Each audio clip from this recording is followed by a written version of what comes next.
Zachary Vidal was a 27-year-old from Pottsville, Pennsylvania. He was a father and close to his family. On October 22nd, 2022, Zachary was going about his usual routine of walking the streets of Pottsville. Zachary was caught on video at a 7-Eleven at 4 p.m. He was never seen again. I'm Ed Dunsel, and this is Unfound.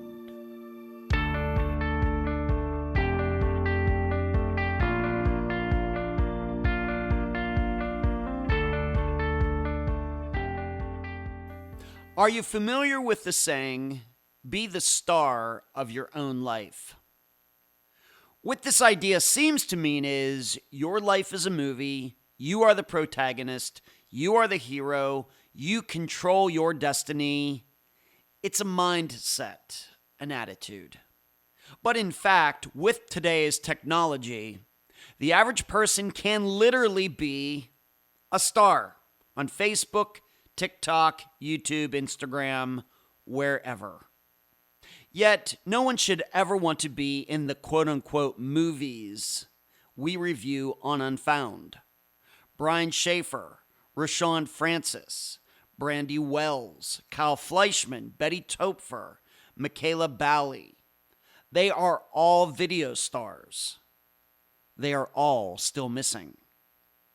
Well, with Zachary Vidal, he was seen on video, and we continue to learn that for disappearances, being the star is the worst role.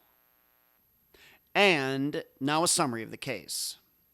Zachary Vidal seemingly never had an easy time in his adult life. Yes, sure, as a child, but as an adult, Zachary had gotten caught up in the wrong circle of friends. He had mental health issues that everybody recognized, but Zachary didn't much like taking part in the treatment. But we know that's not unusual. Zachary dabbled in illegal drugs that also, of course, did not help his situation. All of this together caused Zachary to have no career, not even a job. However, through all of it, Zachary was a father, and he maintained deep relationships with his family. In fact, living with his mother. So on October 22nd, 2022, it was a day like any other, in which Zachary would walk the streets of Pottsville. He never had any troubles with police, and the locals knew Zachary well. At about 4 p.m., Zachary entered a 7-Eleven, a common stop, then left a couple minutes later. He was never seen again. However, over the past almost 3 years, rumors have circulated that Zachary was at someone's house later that day. Also, there are allegedly witnesses who saw Zachary walking railroad tracks not far from the KFC in Pottsville. Police and family have looked into these stories, finding no facts to support them. Searches done in that particular area have yielded no signs of Zachary or the items he carried that day. Like with any disappearance involving drugs, mental health, and untrustworthy supporting characters, a clear picture is hard to discern for us, the listeners, the viewers, the readers. Contemplate if there are any efficient ways to cut through the noise and get to the true facts in a case like this, while you also try to answer these 3 questions during the interview. Number 1, are you inclined to believe Zachary was at someone's house that evening? Number 2, how could witnesses see him on the train tracks but not know where he went? And number 3, which point makes this kind of disappearance harder to assess? The lack of credibility of witnesses, or that the life of the missing person makes any theory possible? Zachary's family can only be sure that he would have never left them willingly. The guest for this episode is Zachary's aunt, Cindy. Unfound News. How many of you have gone to YouTube and tracked down my appearance on A&E at the end of July? If you've not yet done that, do so after listening to this episode. Next, the unfoundpodcast.com website refresh is just about done. It's going to look a whole lot better than the original, thank goodness. Now I can start to mention it more. Finally, I, along with the help of my assistants, continue to do behind-the-scenes work that I hope I can make public soon. Lots of interesting stuff going on. New disappearances, old disappearances, and everything in between. A note before the interview starts.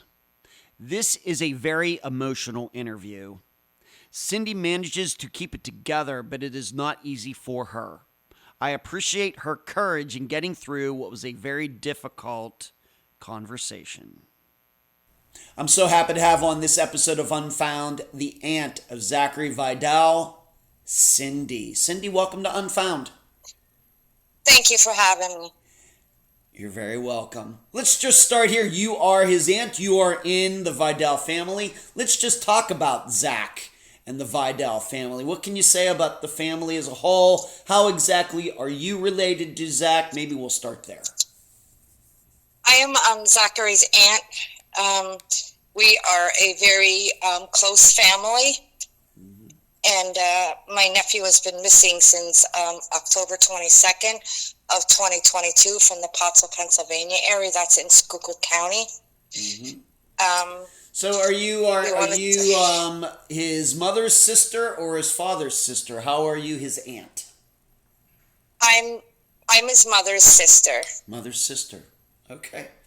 Great. Okay, please continue. What can you say? Does Zach have any siblings? Did you all grow up there, like in the area where he went missing in Pottsville, Pennsylvania? Did everybody grow up in that area? Big family there, or what? We have a very large family, yes, correct. And Zachary does have siblings. Okay. Yes. Oh, he does. All right. And so he went missing actually kind of in the area where he grew up. Correct. Oh, okay. Very good. Let's move on to this. What do you want to say about Zachary? Of course, given that you all grew up kind of, lived in the same area, I'm guessing you got to see Zach, go from a boy to a man. What can you say about his personality, interests, hobbies, whatever else? What do you want to say about him as a person?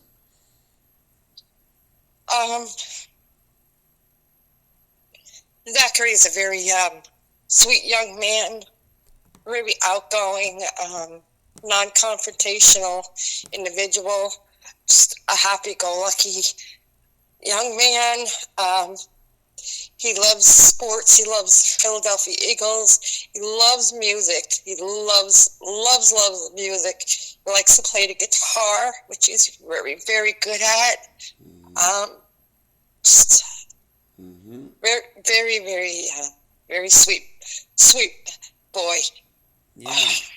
I can tell you're very emotional about it. It sounds to me like you and he were very close. Yes, I'm very close to my sister's children.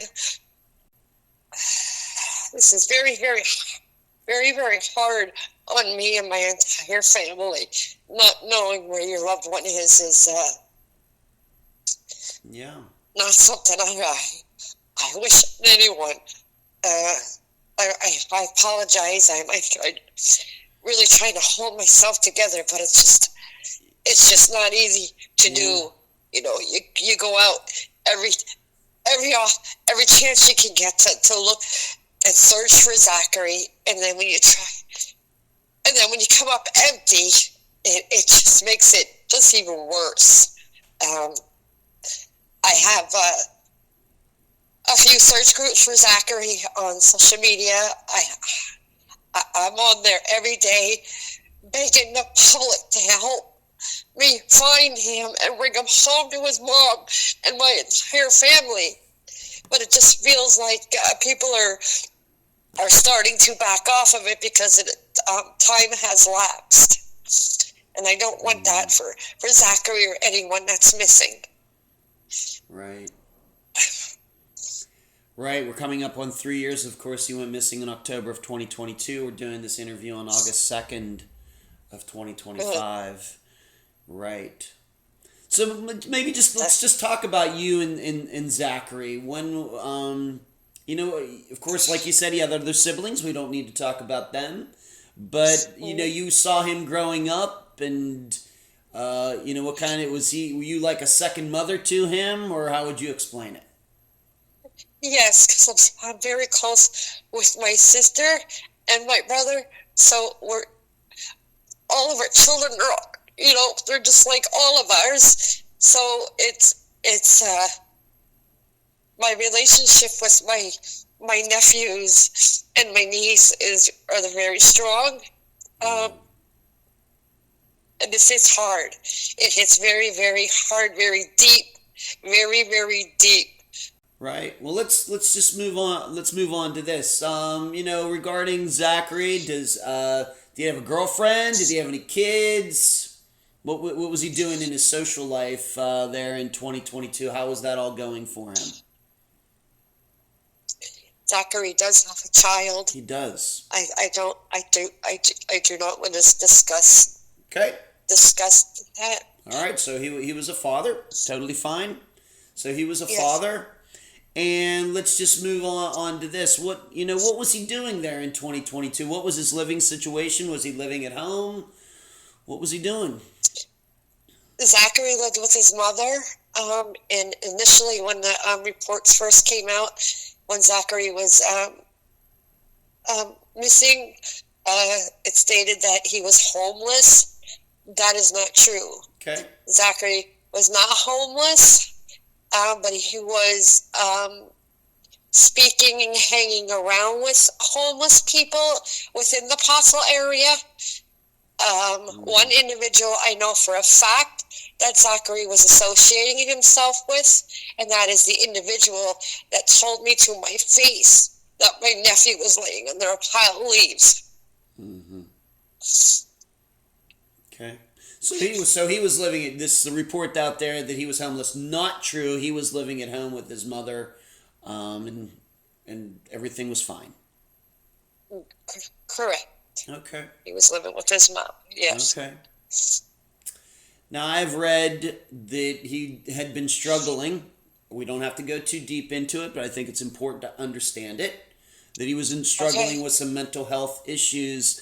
How would, as you imagine, we talk a lot about mental health issues of missing people. It is a very, very, one of the most common topics that we discuss on this podcast with parents of missing people, siblings of missing people, even children of of their parents who have gone missing. Mental health, we talk about paranoid schizophrenia, bipolar disorder, all sorts of issues. How would you, just in general, describe how Zach, what was he struggling with regarding his own? Mental health issues, but he was on medication for that. He was. Right? Yes, he was. He's an endangered missing person because he doesn't have his medication. Right. And he was struggling with it, but he was following his protocol. But I believe,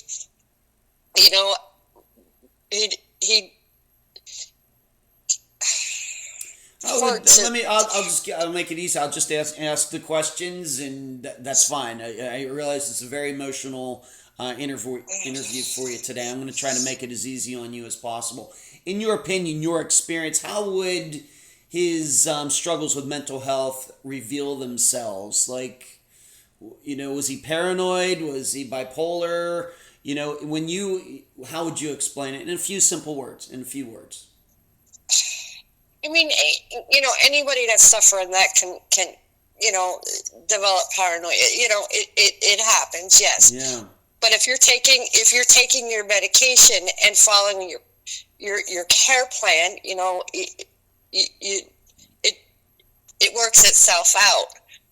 So, but Zachary, that's why I'm saying he was just not he wasn't a confrontational young man. Like, he wasn't the type of young man that would, if somebody were to say to him, you know, I want to fight you, he would walk away from that. Yeah.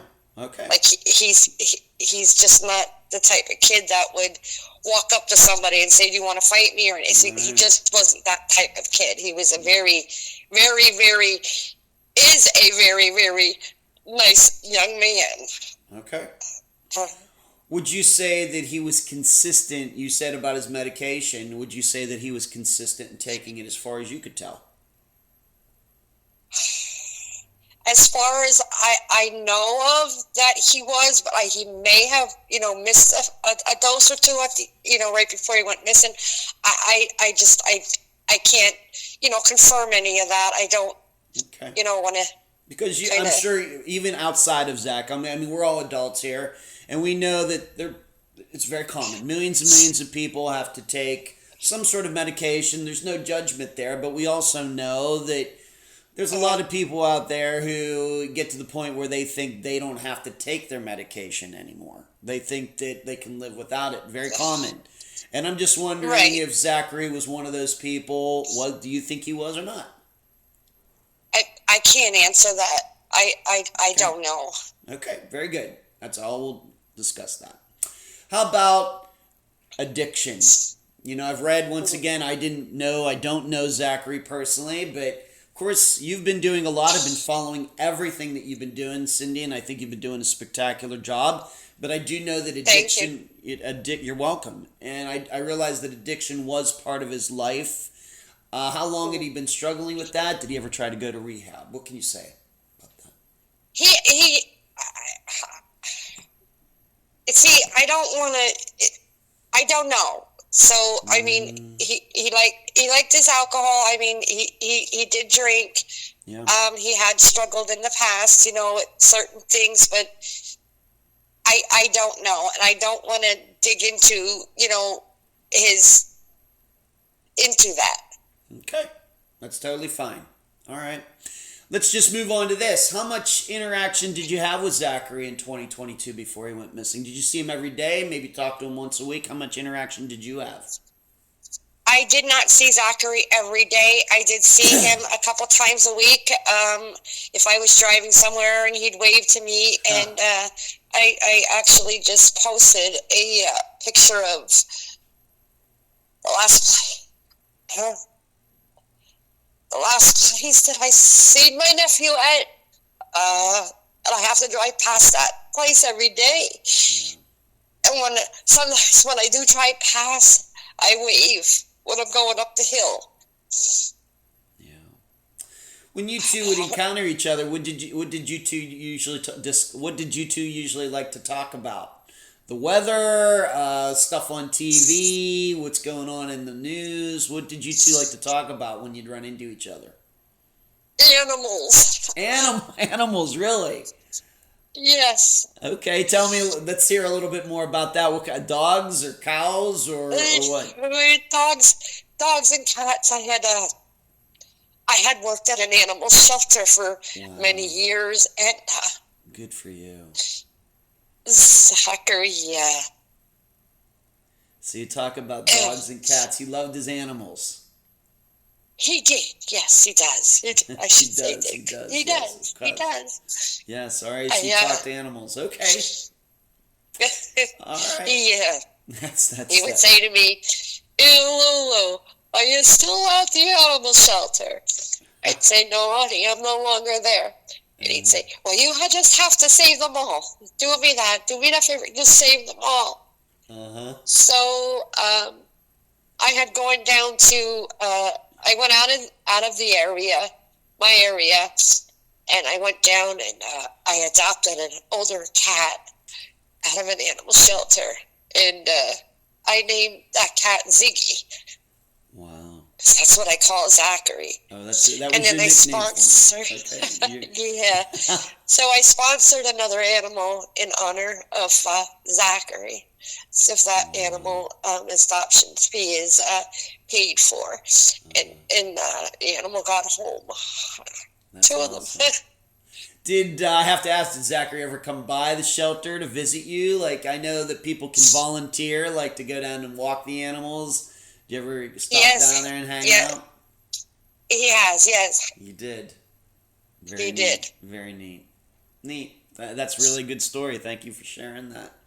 In your opinion, given that you were seeing him fairly often, once again, we understand you weren't living with him, didn't see him every day, but enough to certainly, have a very close relationship with him.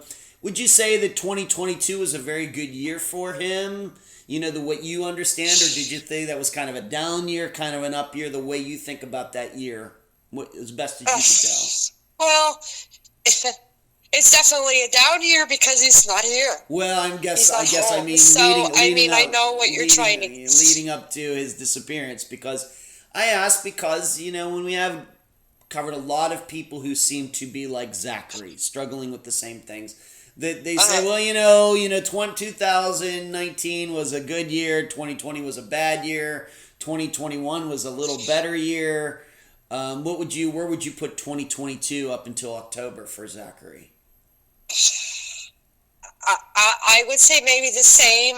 Nothing was brought to my attention that was out of character in any way. Okay. I don't know. We're... Okay. I don't know. All right. Maybe I'll just ask you this. Of course, you're part of the family. His mother is your sister. Would you say that there was any discussion within the family about worrying about Zachary that year? We all worried about Zachary every year. We all worry about each other every year, every day. There was always, when somebody has these conditions, you worry no matter what if things are going good. So it's always a worry, mate. Your children, no matter if they're 22, 52, you as a mother and a father, you worry. So that's just who I am. And yeah. My dad is 88. I turned 55 yesterday, and yes, he still worries about me, even though he's the one that's 88. And so I think you're onto something there, Cindy. Certainly true. And maybe you can also explain this to everybody as best as you can tell. What was Zachary's daily routine? What was he doing? What was he doing with his life from day to day there into the summer, into the fall of 2022, as best as you can tell? The same routine. He, as far as my understanding, he would get up, he would go out, hang around in downtown Pottsville, interact with people, stop at my sister's place of employment, talk with her, go about his day, come home, eat supper, go to bed, and get up and do the same routine. Because that's when you have a mental health condition, that's what you do. Okay. Most people, they do. They try to keep the same routine. Right. That's true. Good point. All right, so that was his daily routine, and not much airing from that. Okay, let's move on to this. I've heard going up to this October 22nd, time of 2022 that there is a video of him at a 7-Eleven earlier that day. What can you say about the video? Have you've seen it? What's he doing there? Was this a common place that he went? What can you say about that? That is a Pottsville Police Department released that video. Okay. I had seen that video right inside the police station. Okay. Myself and my family identified it as to being Zachary. That was at the 7-Eleven in Pottsville, PA, at 4 p.m. Okay. He went in the store, came out of the store, and has not been seen since that day. Okay. Did he buy anything? Did he usually stop in there? We're just trying to establish kind of behavior here. Unusual for him to be in that 7-Eleven? No. He'd go to a lot of the stores in Pottsville. Okay. Do you even know how the police happened upon that video? I'm guessing that did they put a call out like, hey, can anybody check their stores? Do you even know how they came across that video at all? Just pulling video from areas of Pottsville. All right. Well, good police work. You don't know how many times they miss stuff like that, Cindy. So congratulations to the Pottsville Police Department for being up on that it didn't get erased. So that's exactly. good. That's good. Let's move on to this. I'm not sure this is a fact or not. Whether you want to talk about it, totally up to you. We do not talk about topics that guests don't want to discuss. But I have read that there was maybe a party that night that Zach might have gone to. Do you believe this? Is this true? Is this not true? Can you even tell? Well, it has been said. I'll have to go on for that. You know, the thing is, everybody needs to understand, being this is re-recorded, nobody else is listening right now, but for the listeners who are eventually going to listen to this, you know, I'm just in a position where I know this is out there, so I have to ask about it. It's out there. It's public. The only reason I know about it is because it's public knowledge, so I have to ask you, the expert on his disappearance, about it. You're getting an opportunity to hear to say, you know what, that's not true, or it's true, or it's somewhere in between. I'm giving you the opportunity to say that, if you'd like. It has been said, yes, it has been said that Zachary and a few others tended a home in the Pottsville area. Okay. It has not been 100% confirmed as far as I know, but it still lingers in my mind. Everything does, because you know, you have people, well, no, he didn't, yes, he did, no, he didn't, and this isn't a game. Okay. Speak the truth. Man, we would not get into any names regarding this, but I will ask, does it surprise you that I'm guessing you know who these people are, but would it surprise you that he went to a party, or not surprise you, or what would you say? Is that within Zachary's behavior, or what? I don't know if I would say it was a party. Maybe it was just, you know, them going, and one of the individuals that he was hanging around with, it was his house. You know, so they could have just went up there and were hanging out. Now, another individual that's within that group of people told me and other people they were at that home on that date, and they saw Zachary there. They walked with him. Okay. All right. So, but then when they get spoken to by police or whatever, or this changes. Okay, gotcha. And I'll just ask you one more question. So this is in the Potts area. We're not going to get into names. We don't want to do that. We just aren't even sure if this happened or not. Who knows? And it's not a party, more like a gathering, just a group of friends getting together. It's not like, you know, we think parties like it was like a scheduled thing, like a birthday party or anything. No, and who knows? You know, they know. Right. Okay. When I should ask you this: when did you first hear that Zachary might have been at this place? Might have been. When was the first time you, like the day after his disappearance? 5 days? Do you even remember? Oh, I remember. Yeah, tell me. It was only a couple days after Zachary's disappearance. Okay. So that came to you, you and the rest of his family trying to figure out where he is, and then you heard this story. Okay. Yes, I did. All right. These people, once again, not asking names, would you say these people are friends of Zachary's? Are they acquaintances? How would you define? I would say some are friends, some are acquaintances. When you're walking around in downtown Pottsville, I mean, you're running into all these different people, because at that time there was a lot of homeless people in the downtown Pottsville area that were hanging around. So I could see, hey buddy, how are you? You know, what's your name? You know, got a cigarette? This, you know what I mean? Yes. They react. So, okay. You know, you could start meeting people that way. Okay, so just to kind of go over this just a little bit before we go forward. On this day, October 22nd, there's this video that the Pottsville police luckily got. He's at this 7-Eleven. Doesn't sound unusual to me. He's in there. And really, this is the last sighting of him. Maybe he was at this house, but we're not sure. Correct. Okay. I've also read, once again, this is something that is public, so I'm giving you an opportunity to say whether it's true or not. Once again, I don't really have a judgment of whether I want it to be true or not. You're the person who gets to speak for Zach and the rest of his family. I've heard that there was a sighting of him on some train tracks. True, not true, somewhere in between? What? Not 100% factual. Okay. So it's not been that to my knowledge, it has not been confirmed. Okay, would you say that these tracks are near where this house was? Do we even know?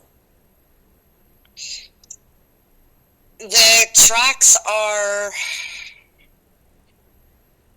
they're walkable. I mean, you could walk from that home down to them. I mean, that's where a lot of people were, these individuals were hanging around. All right.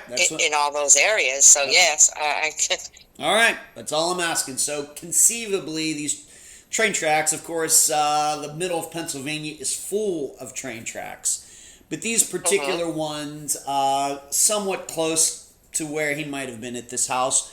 To your knowledge, was it common for Zachary to walk the train tracks? Was that something that he did, or did he stick to the roads and other places? Me personally, I've never seen Zachary walk in the train tracks, but that doesn't mean he didn't. So I can't say yes that he did, and I can't say no because I don't know. Okay, and this is in the Pottsville area, and do you feel comfortable even in saying like what train tracks? Like how would you get to these train tracks? How would you describe them in the location in Pottsville? Downtown, on the outskirts of town? Do you even want to say? Right in downtown Pottsville, right at is KFC. Okay. All right. Let's move on to this. Who was the first person, or how did people first start realizing, you know what? Haven't seen Zach. How did this disappearance first get started? Who noticed it first? My sister. Zachary just didn't come. He didn't come home. He didn't even stop at her work. Mm-hmm. So, like the next day, like the 23rd? It was a few days later. Okay. 24th. All right. Do you remember, did she like call you to ask, hey, have you seen Zachary? Did she call you? How did you find out? My sister did call me. I received a phone call from my sister-in-law, stating that, Zachary is missing. And yeah. I start yelling and hysterical. Got my car. My sister-in-law and I drove all around Pottsville for hours looking for him. Took a break, went back out to like 3 in the morning, got up early in the morning, and I had seen 2 Pottsville police officers, 2 females. I walked up to one and I told her, and she said they know that he's missing. And I said, well, we need help with this. This is out of character for Zachary. He just wouldn't do this. So I went over to the police station and I filed a missing persons report. I filled out all the paperwork, which my sister had already reported him missing, but then I filled out the paperwork. Wow. Okay. And then he became an endangered missing person in the United States. Okay.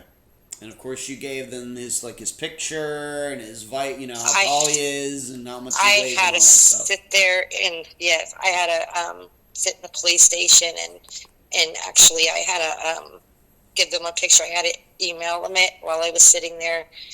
They took the photo and then they released it.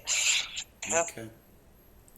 And somewhere within, of course, you fill out the report, then somewhere, I guess, not long after that is when they found that 7-Eleven video. I don't remember the exact date. I remember being in the police station when they showed us that photo of Zachary, and when that happened that day, you're looking at, you just wanted to kind of like take the phone and hold it and be like, that's the last photo that we have of Zachary. Right. That's it. Right. I should ask you maybe if I may about that video. Seems to be by himself. Any signs that somebody might have been following him? Was he with anybody, man or woman, or was he just by himself? Does it seem? He was alone. No unusual vehicles outside the 7-Eleven. Nobody driving, following him or anywhere, like anything like that. Excuse me. Yeah. So no, he was by himself. Okay. And maybe I should also ask you this, once again regarding Zachary and his tendencies. If you know, how long maybe in the past was it that he would be away from home? A day, 2 days, 3 days, or never? He was always coming back home. What would you say? He was always coming back home. Zachary wouldn't stay away from home. Even say in his younger years, if he slept out at a friend's house, it would be a day or two. But Zachary's a homebody. He would miss family. Okay. All right. So very unusual for him to be gone a couple days in a row. Very totally. For me saying this, yeah. Totally out of character for Zachary. Totally out of character. Okay. So you fill out this report just a couple days later, like you've just said, and I got to ask. It's about 4 or 5 days later. It was. Yeah. Please, how long? How long? Maybe 4 to 5 days later. All right. That's still in my world of covering disappearances. That's actually pretty quick compared to a lot of disappearances. So that's okay. So the police obviously did do work. Are you under the impression maybe that they might have missed any video in town? Are you sure that there was enough coverage done regarding video in Pottsville to make sure that all videos, cameras, and things were checked besides the 7-Eleven? They did pull a lot of camera footage. Mm-hmm. I know I'm not going to get in. I know the length of time, but I can't. It's their job, and I feel that they've done everything very well so far. I do speak to Captain Welsh very, very often. He has been phenomenal with Zachary's case. Great. And I have to commend his other officers. If I call the station, if I call at all, I get a return phone call. I feel for me like I'm very lucky because I've spoken to other families that have missing people, and they're like, "How did you get so lucky?" I feel bad, but Pottsville Police Department, I must say, has been, my opinion, outstanding as far as the response I'm receiving. Great. And I have to ask once again, not asking any names or anything, but have they looked into these people that say that they saw them at this house or the railroad tracks? Have they gone and questioned those people? Yes, they have. All right, fantastic. All right. More than once. What about searches? And I realize some have been done recently, and I know you're kind of want to be a little vague on that. But I know searches done at the time, searches done in 2023, 2024. How many searches, a lot of people involved. What can you say about the searches looking for him? Pottsville Police Department has conducted numerous searches for Zachary. They've also pulled in a large search group that came to Pennsylvania, and we're out searching for Zachary along with the police department. I've done searches myself, numerous searches. I actually have one coming up this month. Okay. So there has been many searches for Zachary. Okay. Very good. Mm-hmm. Thank you for that. All right, so they're searching for him. Just your impression, being that I'm from Pennsylvania, but I don't think I've ever been to Pottsville. Tough area to search, easy areas to search. What would you say? Oh, they're not easy. We're in the mountains, so you've got a lot of wooded areas here, and you're climbing up hills, and there's it can get. I mean, if you're 20 years old, you're doing it, but I mean it's rough. Okay. Some areas, I will say, yes, they are rough. Okay. So you got a lot of woods and brush and Mm-hmm. stuff where it's tough to get in there. Mm-hmm. What Yes. about like drones? Have you used drones and ATVs? People on ATVs, have they gone all out on this, or it's a little tough? I've had a group of friends that took their ATVs out and went searching. Several times they've done it for me, which thank you, everyone. They have done it. Come up empty. As far as what the police did, I know what they did, and I don't want to release that to the public on Okay. what they've used and where they went. Okay. I'd like to keep that as private as I can. Okay. I have to ask, being that some individuals, I don't know if we're supposed to believe them or not, that's always up for the audience to decide, but any of these people who say they saw him at this house, any of them helpful in any of these searches, show up for searches or pass flyers out, anything like that? Absolutely not. Not one individual that knows Zachary or hung around with Zachary offered any assistance at all. Red flag. Well, of course, we know why they might not be doing that. I mean, it's not, we're all, like I said, we're all smart here.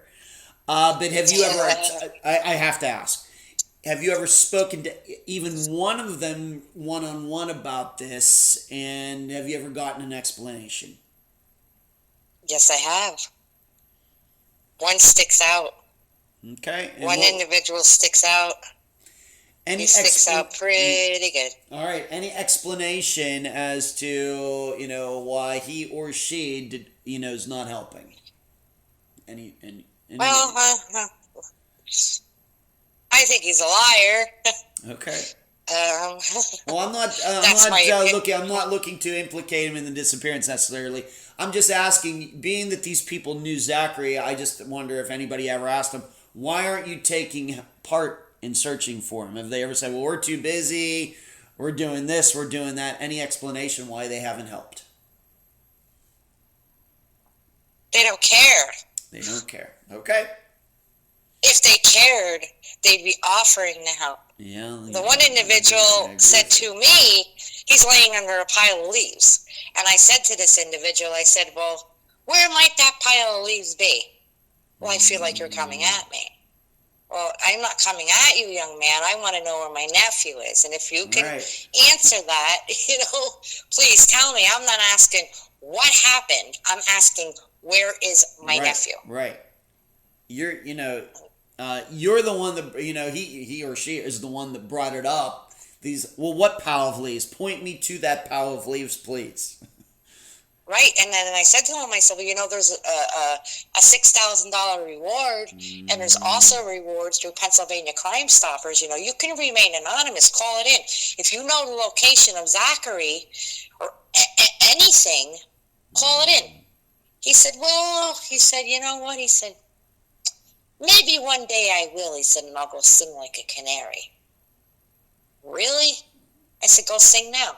I said, I'll take you into the police station. Yeah. You can speak to the police department, and if you have any information for them, then we'll go from there. I can't do that. I can't. Well, I don't understand why you can't. You're saying these things, but then you're retracting. So it's just one of those cat and mouse games. I don't. Right. That person sounds like a high quality individual, Cindy. Sarcasm. I feel so as well. Whether he knows something or not, he knows the truth on that. Whether he was with Zachary or he heard about it on the street, either way, I feel that he definitely knows something. I'm not saying that he did something. I'm not saying he didn't do something. Right. Either way, I feel that he knows something. Let's just put it this way: he left you with the impression that he knows something. You took from his Well, actions I and mean, words that it may be wrong, but from the way he acted, you get the idea that he does know something.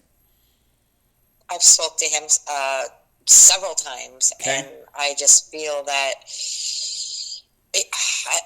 the one conversation that I had with him the one time, I could feel it. Like, you ever feel like, oh my gosh, and like you feel like the blood went from your head and it just pings off the top of your toes, like it just, my whole body just felt, oh my gosh, oh my gosh, I really can, I feel this, like I could feel I sense something, but then he would catch it and poof, he would just, oh, well, if I know anything, I don't know where he is. I really wouldn't consider us very good friends. I mean, we were friends, but I wouldn't say we were really, really good friends. You were with him almost every day. You told me this out of your own mouth. So it strikes me as very, very strange behavior. I don't know if you've looked it up. Of course, this stuff can be done online. I've done it many times myself, although not for anybody involved in Zachary's disappearance. Do these people have criminal records? Yes. They do. The police know them in Pottsville? Yes. Okay. Mm-hmm. All right. Yes. Oh, yes. All right. So, all right. You're hearing it directly from Cindy, everybody, that she's spoken to at least one of these people one-on-one, and you heard what this person said and left Cindy with a very bad impression. Regarding the railroad tracks, has anybody checked to see, let's just say, I don't know what happened, but let's just say Zachary was walking on the tracks. Does anybody checked any train schedules to think, well, maybe he just didn't hear? Because this happens all the time. People walking on train tracks and getting hit. They have their headphones on or whatever. Any trains going through town at the time of Zachary's disappearance?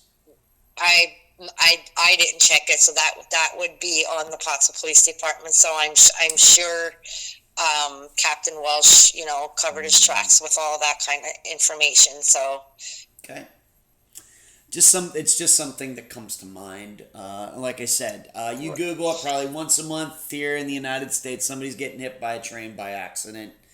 For whatever reason. Of course, we know a lot of cars end up on train tracks that get hit, but even people walking along tracks get hit. Did Zachary have a phone? Do we have any phone pigs, any phone records, cell phone information relevant to this disappearance at all? We do not. Zachary's cell phone was broke. Zachary had his black book bag with him. Okay. And that's all I know that he had. Okay. What on that photo is what he was wearing, what he had in his possession, and no cell phone. Okay. All right, and of course, in all these searches, you've never come across anything that could be connected even remotely to Zachary at all, like a black bag or something like that. No, I mean, you have a lot of homeless people out there. They have a lot of things in the wooded areas. They jackets, sweatshirts, mattresses. I mean, you name it. It's laying out there. Yeah. And when my search group comes along, anything, I see a mattress, pick it up.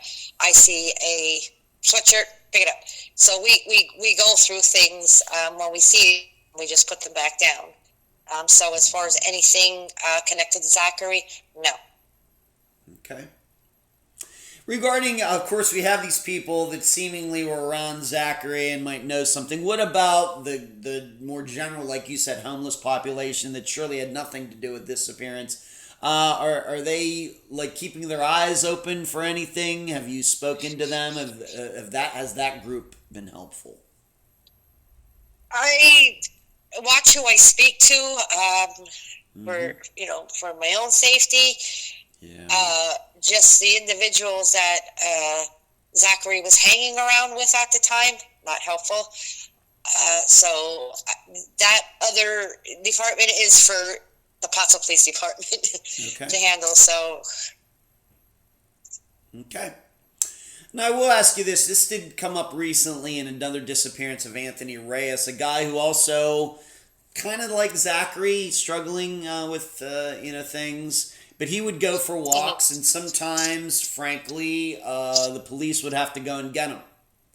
I have to ask, did this ever happen with Zachary? Like, he was out walking around and people got worried about him and the police had to track him down to bring him home.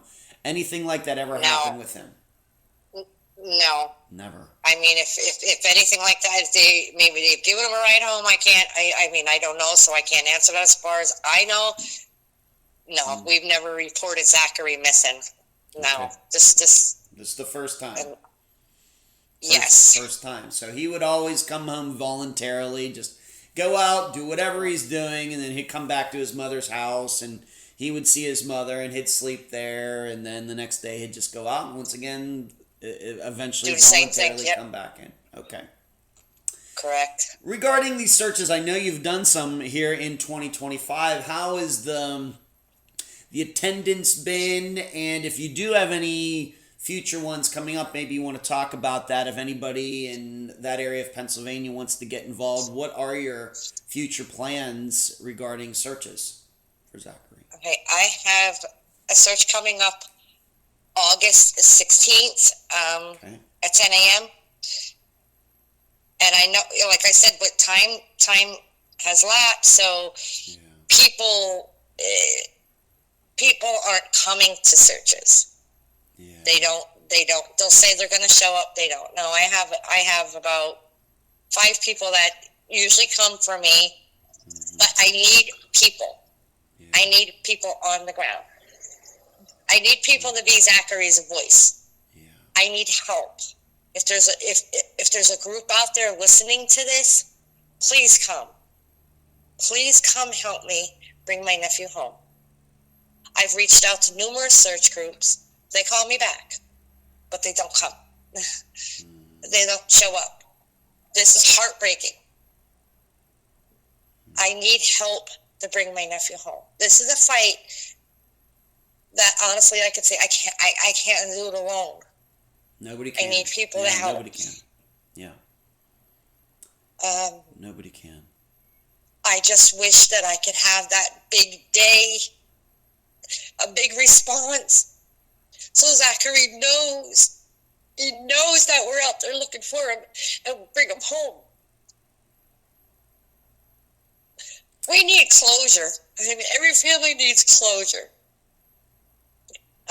Somebody knows something, somebody knows where he is, and they're just not talking. I have to ask regarding the police, regarding this house once again. I'm not sure whether I'm supposed to think that he was at this house or not, but have they gotten permission to go through this house, check it out, see if there's anything unusual in that house? Might have been signs of violence or anything. Has that house and the property where that particular house is ever been searched? They were inside the home. They were? Wow. Correct. Okay. And I guess if they discovered anything unusual, they didn't tell you, or do we know anything about it at all? They did not tell me. I was just told that Zachary isn't there. I try not to pressure them on too many things. If there was something for them to tell me, they would tell me. Like my report with Captain Welsh is very good. Like I said, he's been very, very helpful. Our conversations are pretty deep. Huh. Yes. Yes, they're deep. Okay. He really, he's really been there for me, I could say, listening and doing things for Zachary. I'm very wowed by him. He's just a good guy. Okay. Has he, I have to ask once again, if you don't want to answer, you don't have to, but I got to ask. Has he ever given you an impression on whether he thinks that Zachary just walked off, or was this an accident? Was there foul play? As a police officer, as the leader in all of this, has he ever given you an impression of what he thinks happened? He has not. He's not that type of police officer, from how I feel. Okay. He's looking... Go ahead. I'm sorry. No, please. All right, so he hasn't. He's been... I guess he's keeping his cards close to his vest. This. Yes. I mean, I have to him numerous times. Yes. He listens. He just lets me talk. He listens. He doesn't interrupt me. He doesn't tell me you shouldn't be thinking that way. He listens. And that's big. That's important. That's better than most. Yeah, better than most. Mm-hmm. Yeah, better than most of with the stories we hear on this podcast about police officers and being able to reach them and everything else. Usually it's very, very difficult and people don't get calls back. If I call Captain Welsh and I don't reach him, I can guarantee you I get a call back a couple hours later, or if he's off, it'll be the day after he's off. I don't wait for 2 weeks or a month. That has not happened in almost 3 years. Great. I want to go back to this search that you're planning for the 16th, which would be 2 weeks from today. Where will everybody be gathering and at what time? Maybe we need to make sure everybody knows that. We'll be gathering at the Kentucky Fried Chicken in Pottsville at 10 a.m. All right. 10 a.m., so 2 weeks from today. August 16th, the Kentucky Fried Chicken in Pottsville, Pennsylvania at 10 a.m. All right. And of course, that's 2 weeks from now, Cindy. I hope you will remind me so I can also do a posting on that, in the days leading up to it. Please do not let me forget that. Okay. Of course, everybody's heard your voice during this interview, but let's just talk about this just straight out now. Last almost 3 years have been very difficult. Phew. Extremely difficult. Extremely difficult. Just something you didn't see coming, and then when you're confronted with it, not sure how to handle it, emotionally or physically. You go through so many different emotions. I mean, you could be sitting watching a movie, and it could be a happy movie, but it's just one little thing in that movie, and it just sparks you, and you're running outside. You have to shut the movie off. You're crying. You're begging. It's unbearable. Mm-hmm. Like, if my nephew is no longer with us, if this is the case, I really beg that someone come forward and give us that information. We just want to bring him home. Either way, we want to bring him home. Whether he's alive or he's deceased, this is just, it's just not going away. What is, if he has any brothers or sisters, what have they said about all this, if you've spoken to them?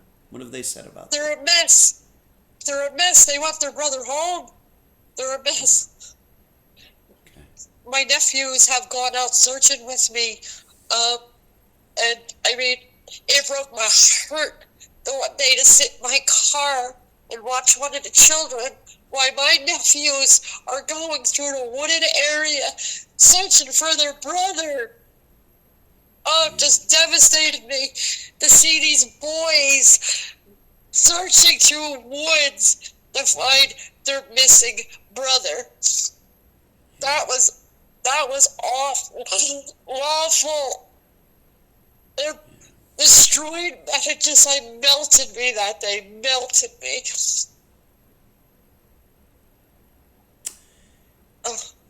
Right now, Cindy, why don't you give out the Facebook page, website, anything like that you have set up for Zachary's disappearance? Why don't you tell the listeners about it right now? I have Zachary Vidal search group on Facebook and a voice for Zachary Vidal. If you can please join in our fight to bring Zachary Vidal home, I would greatly appreciate all your kindness.